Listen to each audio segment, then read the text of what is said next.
हमें खुद के काम में ज़्यादा मज़ा आता है, दूसरों के नीचे काम करने में इतना मज़ा नहीं आता। इसको सर इंटीग्रेटेड फार्मिंग मॉडल कहते हैं। इसमें मछली है, बतखें हैं, मुर्गे हैं सर। सर इससे बेनिफिट ये है कि आपकी कम लागत में ज़्यादा इनकम जनरेट होती है। सर इसमें मेरा जो इनकम बेस है वो साल में भी है, महीने में भी है और पर डे का भी है। सर इससे अच्छा खासा प्रॉफिट जनरेट हो जाता है, जिससे हमारा तकरीबन 80-90 हज़ार रुपये निकल जाता है मंथली बचत के लिए, बत्तखों से सिर्फ, ना मछली छोड़ के और मुर्गे छोड़ के। जितना वो लोग बाहर कमा रहे हैं इस टाइम बैठे हुए, कनाडा वगैरह, ऑस्ट्रेलिया वगैरह में, इतना मैं यहाँ अपने घर पे बैठ के जनरेट कर रहा हूँ और उल्टा मैं लेबर को भी दे रहा हूँ। तो दोस्तों आज मैं पहुंचा हूं करनाल हरियाणा के अंदर आपको एक ऐसा इंटीग्रेटेड फार्मिंग मॉडल दिखाने के लिए जो कि काफ़ी कमाल का है, काफ़ी फ़ायदेमंद है हमारे किसान भाइयों के लिए जो कहते हैं हमारे पास कम जगह है, कम पूंजी है, कम संसाधन है।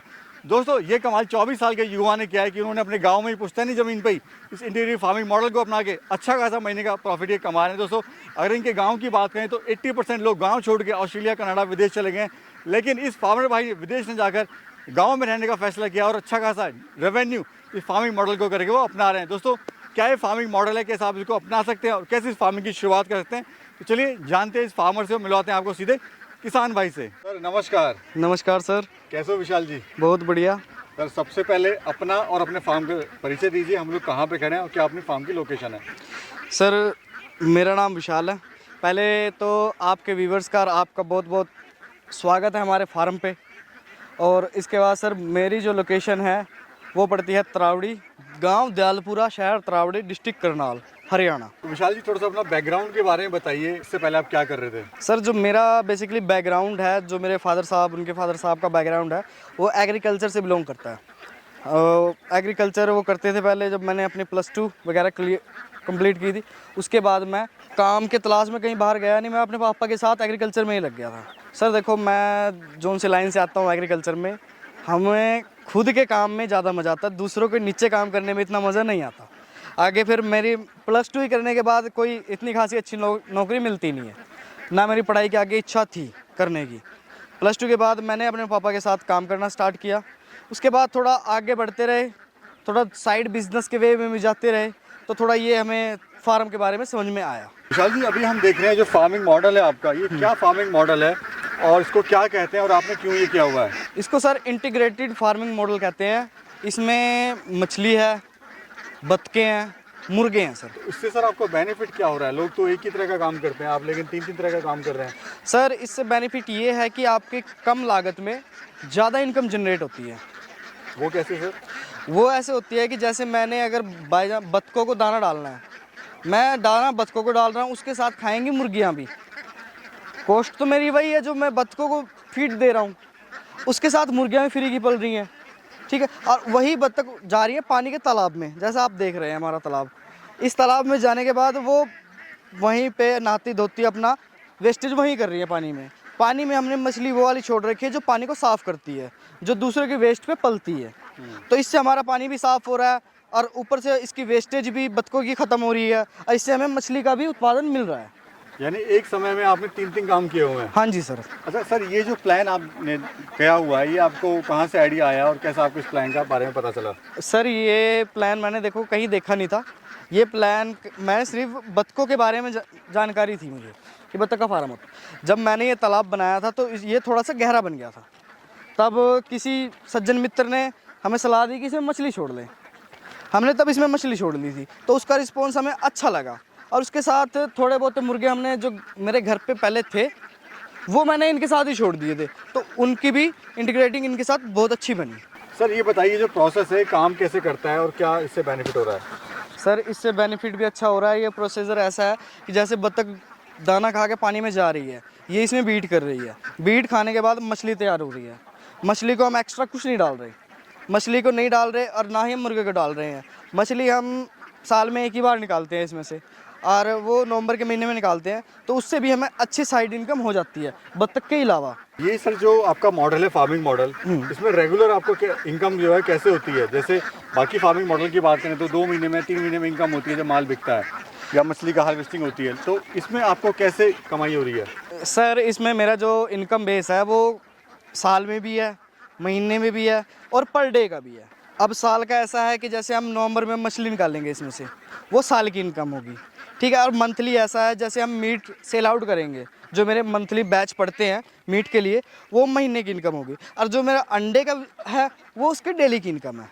जैसे बत्तखों के अंडे जाते हैं हैचिंग के लिए, उसकी डेली की इनकम है। मुर्गियों के अंडे आ रहे हैं वो फार्म से ही बिक रहे हैं, उसकी डेली की इनकम है सर। तो इस तरह से ऑल ओवर से आप कितना प्रॉफिट ले लेते हैं अभी? सर इससे अच्छा खासा प्रॉफिट जनरेट हो जाता है, जिससे हमारा तकरीबन 80-90 हज़ार रुपये निकल जाता है मंथली बचत के लिए, बत्तखों से सिर्फ, ना मछली छोड़ के और मुर्गे छोड़ के। ये जो बत्तख हम देख रहे हैं सर, कौन सी नस्ल की हैं, कौन सी वैरायटी की है और इसकी खासियत क्या होती है? सर इसमें 2 प्रकार की ब्रीड हैं जिनकी क्रॉसिंग हुई है। इसमें इंडियन रनर और खाकी कैमल दोनों मिक्स ब्रीड है जिनकी क्रॉसिंग हुई है। ये वो वाली ब्रीड है जो ये यहाँ के वातावरण के अनुकूल अपने आप को ढाल लेती हैं। और खासियत क्या होती है सर, वेट गेनिंग वगैरह कैसे करती है? सर जो वेट गेन है, इंडियन रनर होगी वो टोटल वेट 1700-1800 2 किलो के आसपास रहता है वेट। और जो खाकी कैम्बल है वो 1200-1300 ग्राम की होती है। और इसका जो ये दोनों की मिक्स ब्रीड की रिजल्ट है, इसका 2 किलो के आसपास वेट चला जाता है। और अंडे की प्रोडक्शन साल की 170 से लेकर 190 के बीच में रहती है इनकी। और किस रेट का बिकता है सर ये अंडा और ये लाइव? ये जो अंडा जा रहा है इस टाइम मेरा हैचिंग में 9 रुपये जा रहा है। और ये लाइव किस रेट का बिक रही है? लाइव जो बर्ड है ये पीस के हिसाब से भी चला जाता है और किलो के हिसाब से भी चला जाता है। और ये पूरा एरिया कितना है सर फार्म का? ये मेरा पूरा एरिया फार्म का 1.5 एकड़ है। और ये फार्म अपना बत्तख का कितने एरिया में बना हुआ है? ये मेरा 1.5 एकड़ में बना हुआ है सर। क्या कॉस्ट आई है सर इस पॉन्ड को बनाने में आपको? ये सर मेरा जो स्टार्टिंग कॉस्ट आई थी मेरे ख्याल से 20 से 25 हज़ार रुपये इस पॉन्ड को बनाने की कॉस्ट आई थी। अभी विशाल जी, आपका जैसे यहाँ पर हम देख रहे हैं हरियाणा का जो पूरा करनाल जो क्षेत्र है ये, यहाँ पे लोग गांव को छोड़ के अपना विदेश जा रहे हैं, कोई अमेरिका जा रहा है, कोई ऑस्ट्रेलिया जा रहा है, कोई कनाडा जा रहा है। आपके मन में सर ऐसा विचार नहीं है कि मैं भी बाहर जाऊँ विदेश? नहीं सर, पहले था विचार थोड़ा बहुत था, बट बाहर के हालात देख के जब लॉकडाउन लगा था, हमारा फार्म भी लॉकडाउन में स्टार्ट हुआ था, तब जब बाहर जाने का कोई विकल्प नहीं था, तब मैंने इसकी तरफ थोड़ा अपनी रुचि बढ़ाई, तो मैंने अपना व्यवसाय यहीं स्टार्ट कर लिया। सर जैसे कि आपने कहा कि आप बाहर क्यों नहीं गए, मैं लॉकडाउन में जाने वाला था बट मैं नहीं गया, क्योंकि लॉकडाउन में सबको पता सब कुछ बंद हो चुका था। तो मैंने अपना ये बिज़नेस स्टार्ट किया। जितना वो लोग बाहर कमा रहे हैं इस टाइम बैठे हुए, कनाडा वगैरह ऑस्ट्रेलिया वगैरह में, इतना मैं यहाँ अपने घर पे बैठ के जनरेट कर रहा हूँ और उल्टा मैं लेबर को भी दे रहा हूँ। अब मैं किसी का नौकर नहीं बन रहा, मतलब कि लोगों को मैं रोज़गार दे रहा हूँ। सर अक्सर हमने देखा है जो फार्मिंग मॉडल है वो इसलिए फेल होता है क्योंकि फीड कॉस्ट आज बहुत महंगी हो गई है। जो दवाई गोली है, फीड है, वो फार्मर को बहुत महंगी पड़ती हैं। तो आपको इसमें क्या फीड कॉस्ट में बचत आ रही है या आपको भी महंगा इसमें पड़ रहा है फीड? नहीं सर, ये फीड कॉस्ट में मुझे काफ़ी बचत है। जो फीड आज 40-45 रुपये किलो हो रही है, वो फीड मुझे टोटल कॉस्ट पड़ती है मुश्किल से 11 से 12 रुपये किलो। तो खुद फीड बना रहे हैं और फीड में क्या दे रहे हैं? सर मैं खुद फीड बना रहा हूँ, मक्का, किनकी, पालिश, ये 3-4 चीज़ें दे रहा हूँ मिक्स करके। और दिन में कितनी बार आप देते हैं सर इनको? सर ये सुबह और शाम को देते हैं।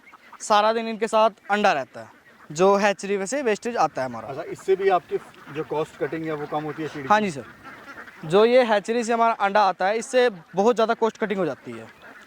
तो ये किस रेट का पड़ता है आपको? ये सर फ्री आता है हमारा, यानी इससे आपकी जो है फीड की लागत है वो काफ़ी कम हो हाँ बिल्कुल कम हो जाती है सर। सर दूसरा मुझे आप ये बताइए, डेली बेसिस पे आप कितना और क्या क्या सेल कर लेते हैं? सर डेली बेसिस पे मेरे अंडे होते हैं।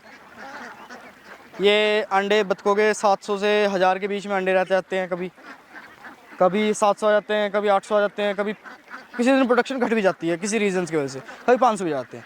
तो ये डेली बेसिस पे मेरे हैचरी में जा रहे हैं अंडे ये वाले। तो अगर बात करें अंडे से बत्तखों के, वो कितनी आप कमाई लेते हैं डेली? सर डेली का तो मैं नहीं कह सकता, डेली का मैंने कभी जोड़ा भी नहीं। मैं मंथली बता सकता हूँ। जो मेरे लास्ट मंथ था वो 1,08,000 के करीब था।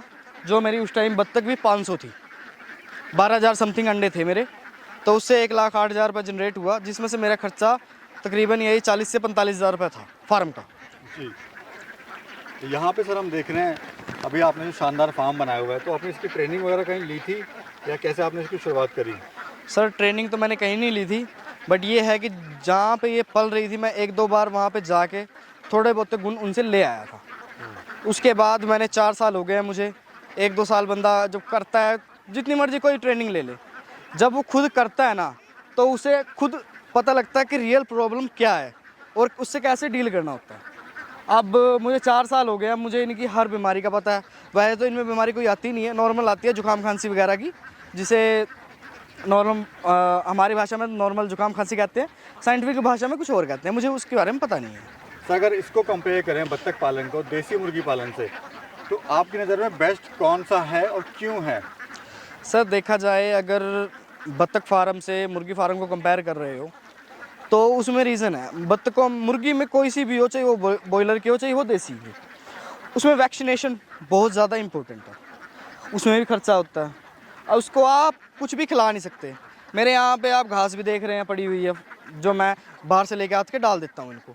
ये घास खा के भी जिंदी रहती हैं, दाना खाती हैं, छिलक भी खाती हैं। जो मुर्गी है वो नहीं खाती छिलक वगैरह, वो दाना वगैरह नहीं कंज्यूम करती, मतलब कि छिलका नहीं कंज्यूम करती। उससे कॉस्ट भी ज़्यादा आती है, उसके बाद उसकी फिर मार्केट वैल्यू इतनी नहीं रह जाती। गर्मी में देसी मुर्गे की अंडे की लागत नहीं होती, उसकी सिर्फ ठंड में लागत होती है 4 से 5 महीने, उसके बाद उसके अंडे वेस्ट हैं। मीट की प्रोडक्शन भी गर्मियों के टाइम पे गिर जाती है। और बत्तखों का ये है कि इसके 12 साल डिमांड रहती है, सर्दियों में तो अंडे की डिमांड रहेगी और गर्मियों में इसके बच्चे की डिमांड रहेगी। इसमें बीमारी वगैरह सर आती है क्या? बीमारी वगैरह नॉर्मली आती है इनको, कोई ज़्यादा इतनी खास आती नहीं है, बट आप उसको स्टार्टिंग से ही थोड़ा लेके चलेंगे तो सही होता है। बीमारी आप रोकथाम सिर्फ स्टार्टिंग की कुछ दवाइयाँ ऐसी हैं, 2-4 हैं, मल्टीपल विटामिन मिनरल्स की होगी, ये सारी दवाइयाँ प्रॉपर देते रहे, 1 महीने के बच्चे को ये कोई बीमारी नहीं आएगी आपके फार्म पे। अच्छा विशाल जी, कोई अगर 500 बत्तख से शुरू करना चाहता है या इस तरह का कोई फार्मिंग मॉडल बनाना चाहता है कम खर्च में, गरीब किसान भाई हमारा, तो वो कैसे शुरू कर सकता है? कितना खर्चा आएगा, कितना इससे मंथली प्रॉफिट ले सकता है? सर देखो, पहली बात तो करने को तो 200 बत्तख से भी स्टार्ट कर सकता है, बट उसके लिए ना उसे अपनी मार्केट को देखना पड़ेगा कि उसकी मार्केट में क्या लग रहा है। बत्तख लग रही है तो बत्तख का करे, मुर्गा लग रहा है तो मुर्गे का करे, अंडे का चल रहा है सिस्टम वहाँ पे उसके आसपास तो फिर वो अंडे का करे। पर उससे पहले वो जाके अपनी मार्केट को एनालाइज करे कि उसकी मार्केट में क्या चीज़ें सबसे ज़्यादा चल रही हैं। अगर वो किसी भी तरीके से बत्तख का फार्म, चलो आपके वीडियो के जरिए ही बत्तख का फार्म उसने स्टार्ट कर दिया, बट मार्केट उसकी लग नहीं रही आसपास कहीं, तो वो फेल हो जाएगा उसमें। सबसे पहले आप अपनी मार्केट को एनालाइज करें, उसके बाद आगे बढ़ें। अच्छा विशाल जी, आपने बहुत अच्छी जानकारी दी। अगर कोई किसान भाई आपसे जुड़ना चाहता है या आपसे कोई मदद चाहता है तो अपना कॉन्टैक्ट नंबर भी एक बार बता दीजिए ताकि वो आपसे जुड़ सके और आपसे हेल्प ले सके। ठीक है सर, मेरा जो कॉन्टैक्ट नंबर है 70 829 35 638 और दूसरा नंबर जो मेरा है 98 964 52 056। इस नंबर पे कांटेक्ट करके आपसे संपर्क कर सकता है वो। हाँ जी सर, बहुत बहुत शुक्रिया विशाल जी, बहुत बहुत शुक्रिया, धन्यवाद। धन्यवाद।